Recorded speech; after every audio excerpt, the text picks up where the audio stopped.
पासून आता आमना गावामध्ये मोर्चा चालू होता. आता सागर दादा वाचिन कितला खर्च होईल ग्रामपंचायत मा ते वाचिन सागर दादा सांगित. सागर दादा सुरू करा सागर दादा. ऐका आता सगळ्या ग्रामस्थांनी ऐका.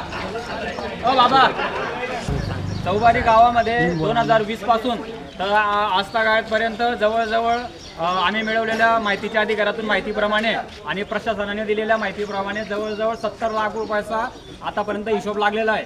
हा आकडा जवळजवळ 1 कोटीच्या वर जाऊ शकतो. आतापर्यंत आपण या ठिकाणी माहिती मिळवलेल्या आकड्यानुसार तुम्हाला सांगतो. ग्रामपंचायतचे जे प्रशासकीय ॲप आहे त्या ॲपवरती ही सगळी माहिती उपलब्ध झालेली होती. त्या ठिकाणी MS पाटील सरांनी माहिती जमवलेली आहे. मागील 5 वर्षामध्ये जर आपण अभ्यास केला 29 लाख रुपयाचा पाणीसाठी पाईपलाईन टाकण्यासाठी किंवा गावाला पाणी पाजण्यासाठी 29 लाख रुपयाचा निधी खर्च झालेला आहे. 29 लाख रुपये ही फार मोठी अमाऊंट आहे आणि एवढ्या मोठ्या प्रमाणात त्यांनी चोरी या ठिकाणी ग्रामसेवकांनी केलेली आहे. आणि CCTV कॅमेरे त्यांनी असं सांगितलं की संपूर्ण गावामध्ये आम्ही CCTV कॅमेरे लावलेले आहेत. CCTV कॅमेऱ्यामध्ये 60,000 रुपयाचा खर्च दाखवण्यात आलेला आहे आणि तोही पैसा या ठिकाणी गहाळ झालेला आहे. इलेक्ट्रॉनिक